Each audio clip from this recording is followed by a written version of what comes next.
sisa dana dari pembelian hewan kurban setelah semua operasional terlengkapi, sisanya dikembalikan ke peserta kurban atau diserahkan ke panitia pengelola, Ustaz?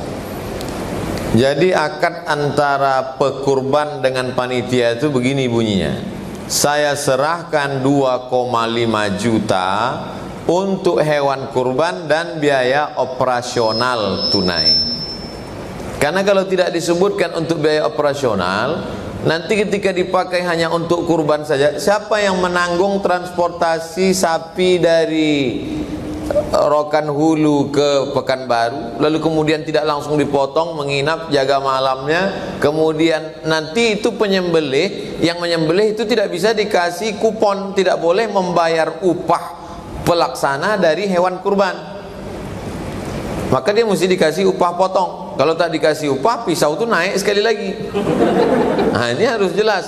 Ada dua yang mesti dibayar upah. Yang pertama slaughter, tukang potong, tukang jagal.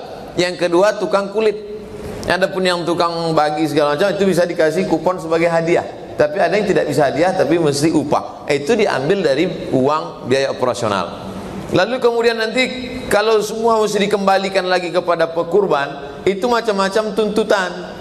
Ada yang sapinya kecil, dia minta balik duit banyak. Ada yang sapi besar, dia diam karena untung kan. Nah, oleh sebab itu maka akad di awal itu dikunci, saya serahkan uang 2, sekian juta untuk kurban dan operasional tunai. Maka setelah itu sisa uang serahkan ke masjid, karena itu sudah masuk dalam akad. Wallahu a'lam. Yang kedua, Ustaz, dari Dr. Citra Ahmad, misal pada masa pandemi, amalan apa yang bisa kita perbuat agar tidak dicap anak tak berbakti sebab social distancing, Ustaz? Sayang kepada orang tua usia 60-70 rentan untuk terkontaminasi, terkena penyakit. Maka sayang bukan datang memeluk, mencium mereka, apalagi langsung dari rumah sakit. Akan tetapi adalah dengan memahamkan mereka. Kalau mereka paham, dia tak salah paham. Kalau sampai dia salah paham, dia doa macam-macam. Oleh sebab itu maka kita pahamkan mereka, kirimkan. Bapak ibu, ayah emak, kami bukan tak sayang, kami video call. Maka saya yakin dan percaya video dari dokter yang mengerti, dari ustadz, memahamkan mereka. Lalu kemudian pada saat-saat tertentu kunjungi mereka rutin dengan tetap ikut protokol kesehatan. Macam saya masuk tadi di sini, biasanya saya masuk disambut solawat, ini ditembak kening, pang 36, masuk. Lalu kemudian tangan ke hand sanitizer, kemudian pakai masker. Ada saya tengok beberapa meme tertulis jangan letak masker di dagu. Nah, ini saya kena nih.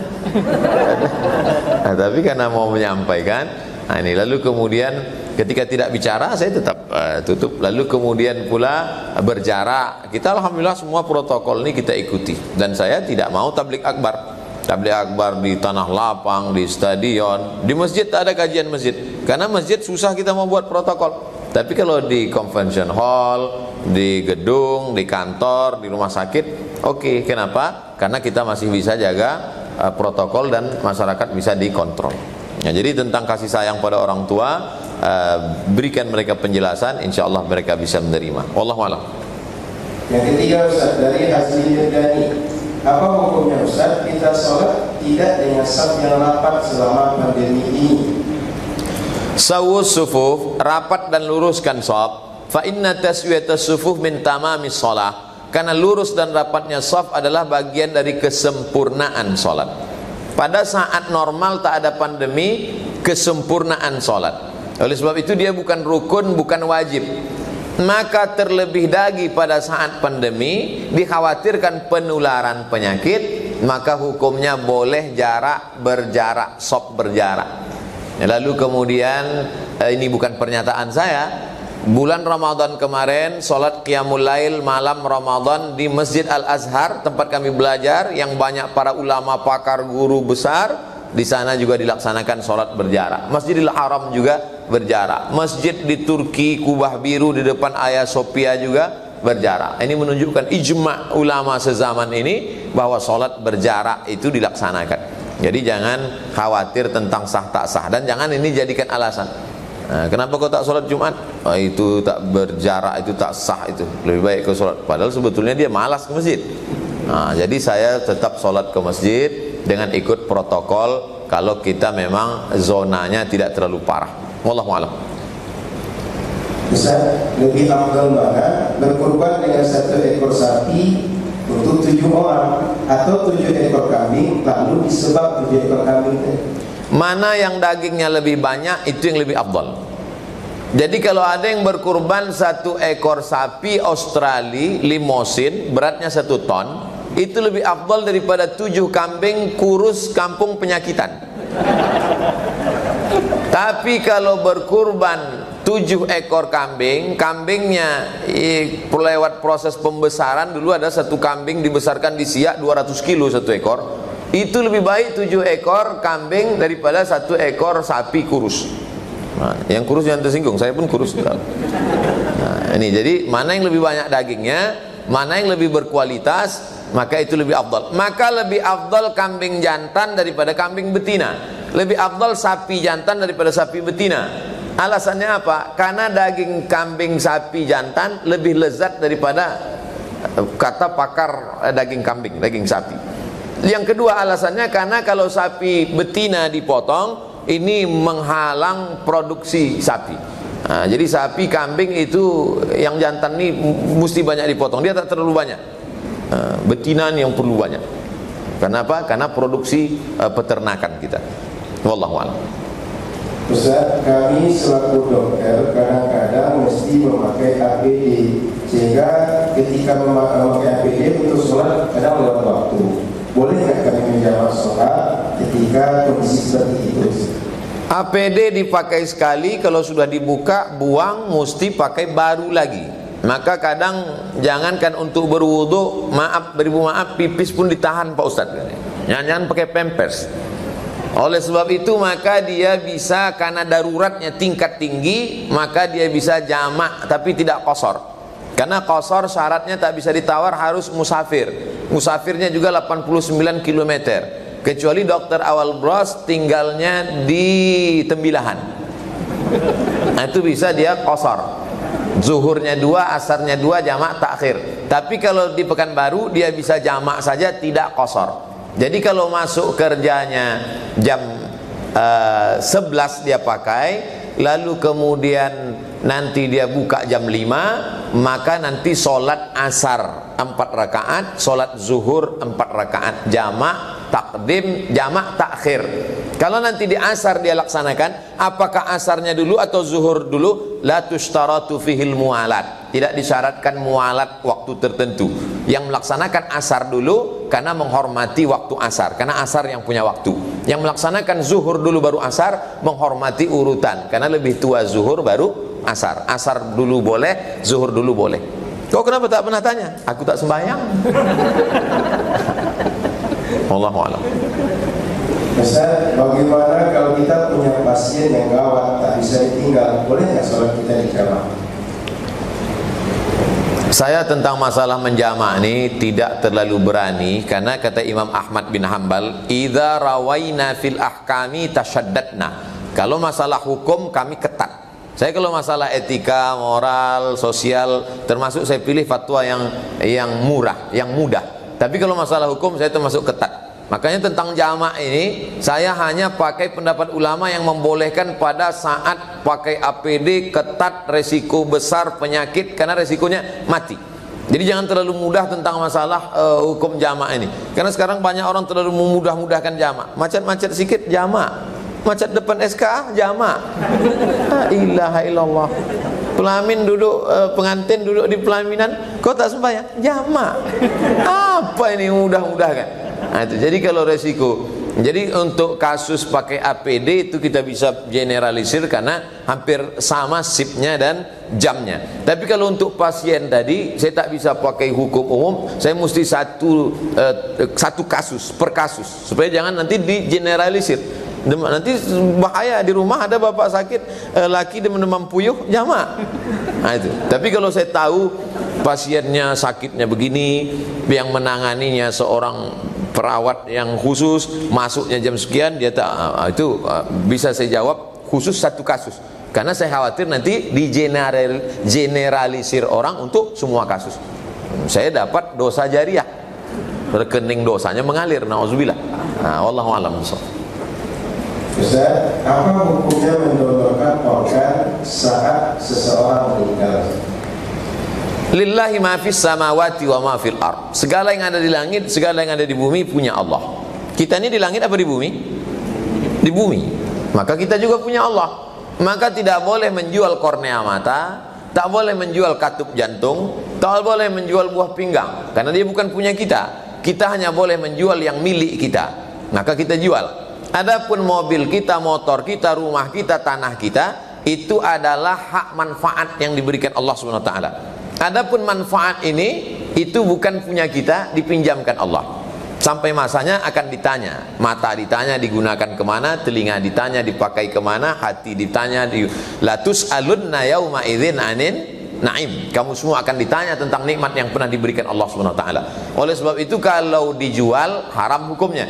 Tapi kalau didonorkan karena sesama makhluk ciptaan Allah, maka ulama memfatwakan hukumnya mubah. Setelah meninggal dunia didonorkannya kornea mata, nanti kalau aku mati didonorkan. Tapi banyak orang pakai kata donor, tapi di balik donor itu sebenarnya mengambil manfaat. Ahli waris tetap mengambil, haram hukumnya.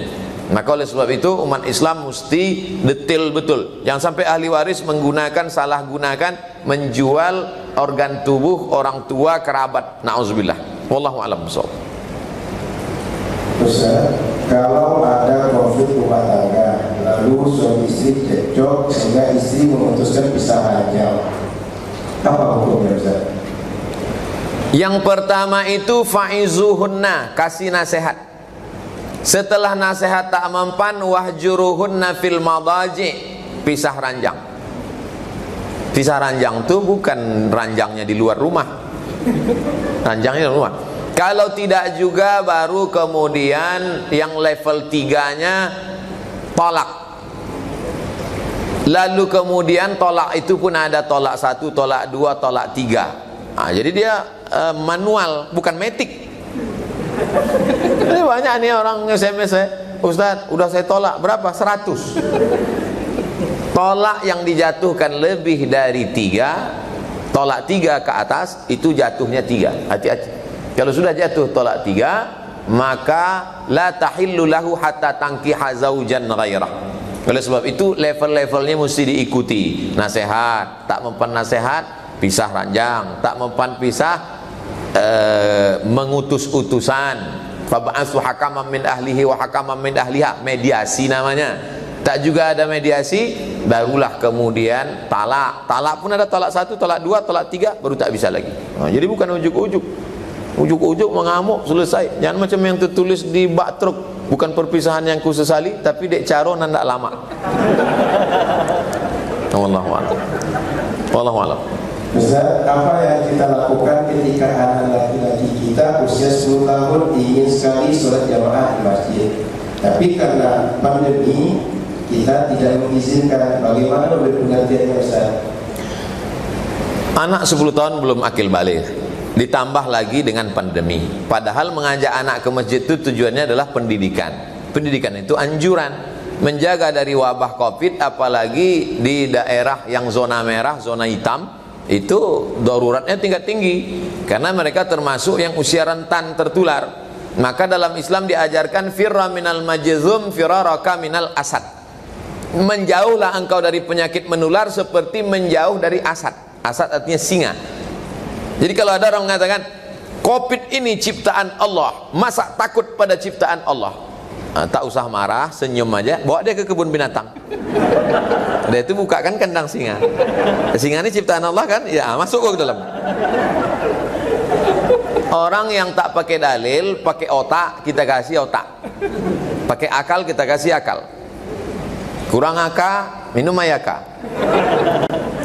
Nah, oleh sebab itu maka ini ada proses pendidikan. Nah, kita memang selama ini ke masjid, tapi sekarang coba tengok, wisuda aja online, ujian aja online, tapi sembahyang jangan online nak.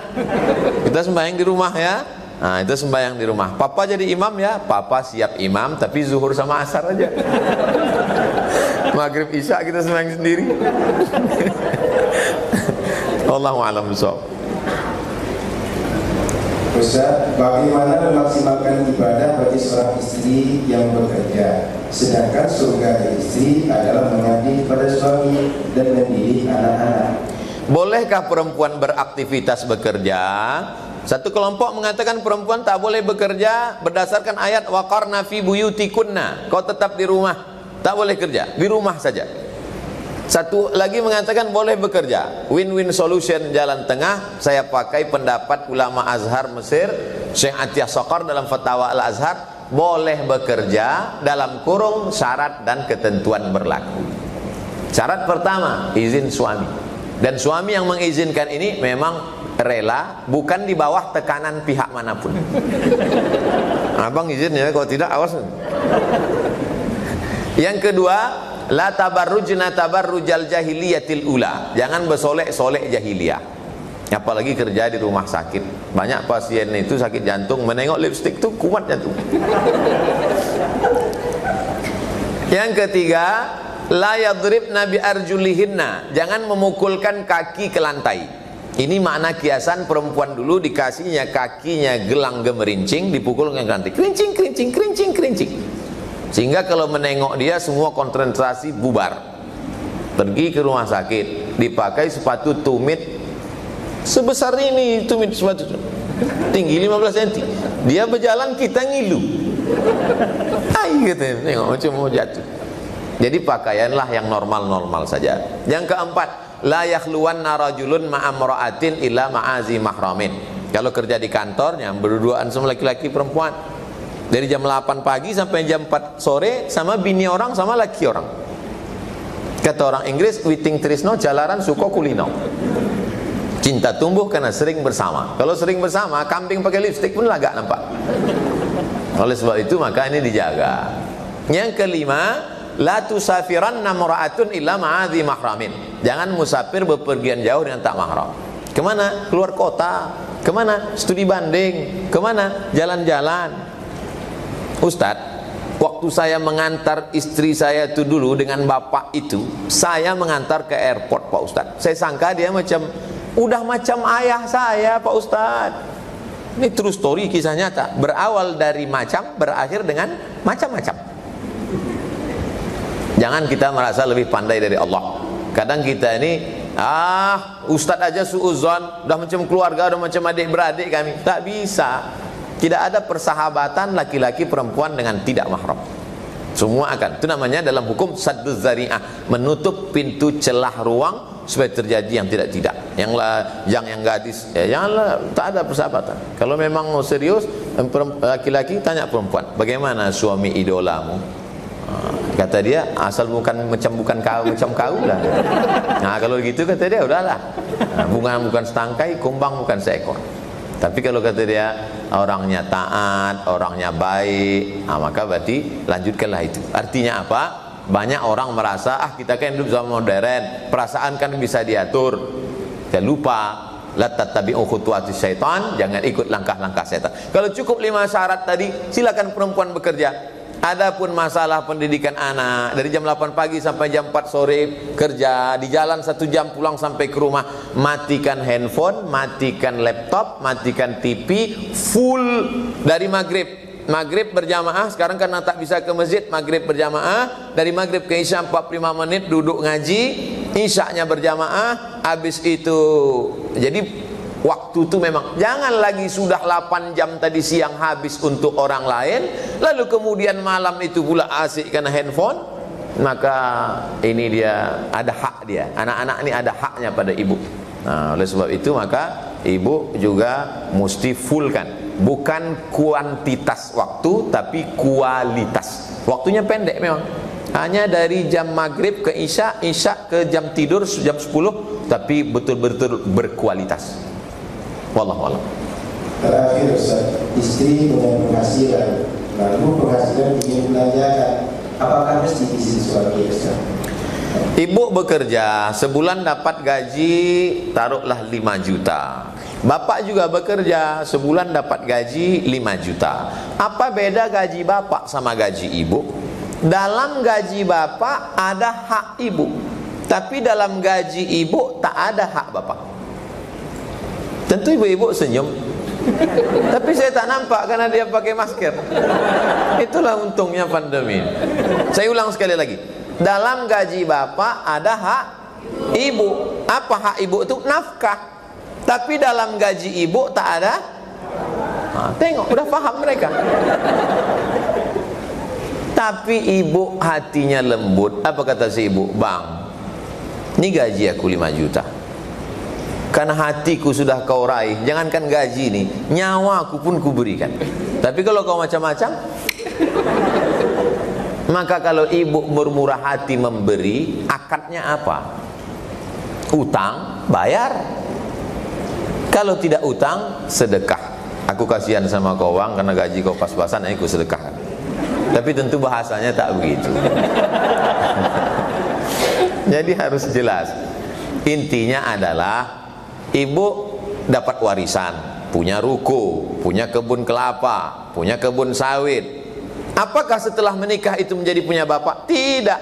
Jadi tidak serta-merta begitu nikah lalu suami berkata, Adinda, bawa kemari STNKB PKB semuanya, itu punya abang, surga kau di bawah tapak kaki abang. Tak begitu. Dalam Islam ini ada hak harta suami, ada harta istri. Tapi karena kompilasi hukum Islam menjaga kebersamaan, setelah menikah itu ada namanya disebut dengan harta bersama. Itu tak ada dalam fikih. Itu kompilasi hukum Islam. Sejak dari menikah sampai meninggal, harta bersama itu dibagi 2, yang disebut dengan gono gini. Wallahu a'lam.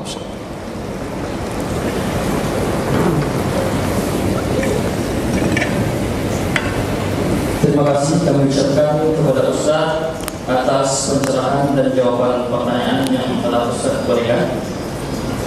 Bapak Ibu hadirin yang dirahmati Allah, itulah tadi ceramah agama sekaligus tanya jawab bersama Tuan Guru kita.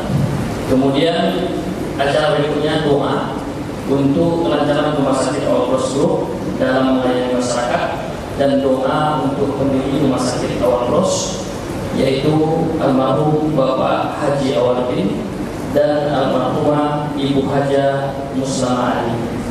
Mohon kepada Ustaz Profesor Haji Abdul Somad LCMA PhD untuk memimpin doa.